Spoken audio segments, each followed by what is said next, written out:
Hello City fans, we are back here with 5 things we learn after Tottenham's win over Manchester City. Yes, let me repeat that, Tottenham's win over Manchester City. Not fun and games on this Sunday evening, is it, citizens? So listen, we're back here to talk about, what did we gain from that? What did we understand? Well, it's much of a muchness from what we've seen with Manchester City. It's inconsistent.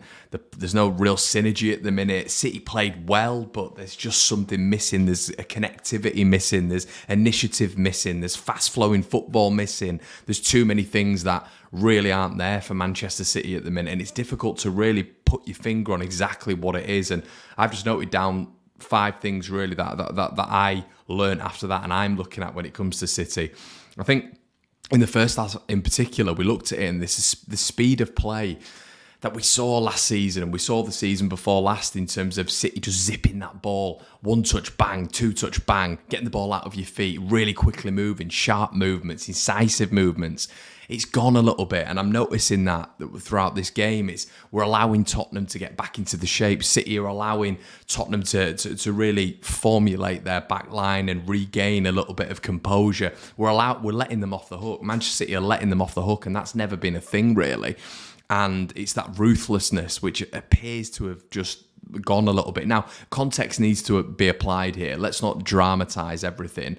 Manchester City were the better team for me today, and Tottenham have always been a problem. So this isn't just a new thing. They counter-attack with speed, and we know what Spurs are all about. The problem for me is I really didn't feel City were ever going to score today. I really didn't. It just didn't feel like it was coming, and that's a bit of a problem for me with the amount of talent that is on the pitch, and the speed of play is affecting Erling Haaland. You can see that he's making these runs. You can see him off the back line consistently making these runs. Bernardo might have the ball, or Mahrez might have the ball, and it's not looking up and it's not finding him. And you can see him getting frustrated. That connectivity, that synergy, that cohesion, it's missing at the minute. So that's another thing we've learned after this game. It's the fact that City's speed of play is affecting Erling Haaland for me. It needs to be quicker. It needs to be more incisive, and they need to get the head up. 2 is a little bit more of a positive, everyone. It's Jack Grealish. I think we are seeing the £100 million player that we bought.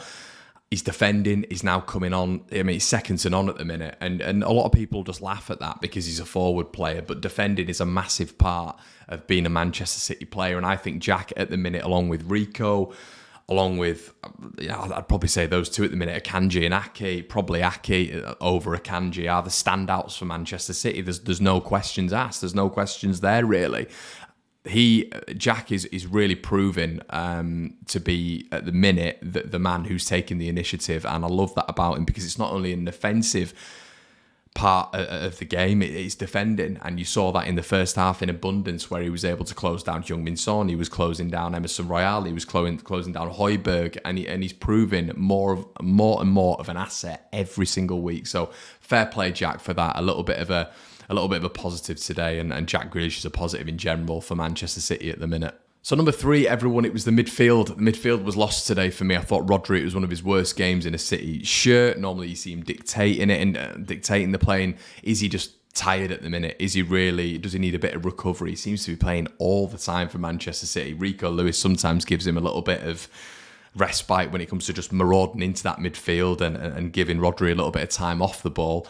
But it looks like at the minute we really are needing that second body in there to help Rodri out. He's struggling, and I thought today he really found it difficult against in the midfield battle against Højbjerg and Bentancur. I thought had brilliant games for Tottenham Hotspur, and it was a real problem, that midfield. And when you lose the midfield battle, notoriously, you lose the game, don't you? So I thought the number 3 thing that I learned today was that Rodri needs a rest, I think. Number 4, everyone, is we're not really learning anything new with Tottenham. The Tottenham Hotspur Stadium, it's 5 visits there, it's 5 losses.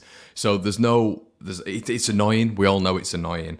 But we've not learned anything new when it comes to that state. It's a bogey ground, isn't it? It is a bogey ground. Tottenham can be a little bit of a bogey team. For us, it was a bit irritating today how many opportunities they had to counter-attack, but Spurs have always done that against us. So I thought the overall performance was okay from Manchester City without being ruthless enough to get the result. So number 4 is it's not really a thing that we've learned. It's just same thing, different year. So yeah, I guess the more important thing is to not get too upset and too down about today, because, you know, it's done us a favour that Arsenal have lost, of course, but City is still in with a shout.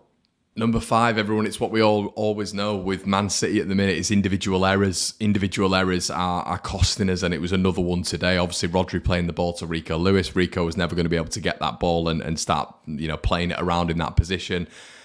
Listen, individual error again. Obviously, Kane pounced on it. I should say Højbjerg pounced on it very, very well. Kane, put it in the back of the net, as we always know he's going to do from that position. Individual errors have to stop, and that's something that Manchester City need to start ironing out, because this season it does seem a little bit more prevalent than others. So yeah, it's another thing we've learned today, guys. These individual errors just simply have to stop at some point. That's it, guys. If you've got any other points, please get it in the comment section below. Thank you for your continued support on the YouTube channel. Make sure you like, comment, and subscribe. We will have a Talking City podcast out this week, which you can get on Spotify, iTunes, and all of your audio platforms. Guys, keep smiling, and we'll be back for the next Manchester City video tomorrow. Cheers.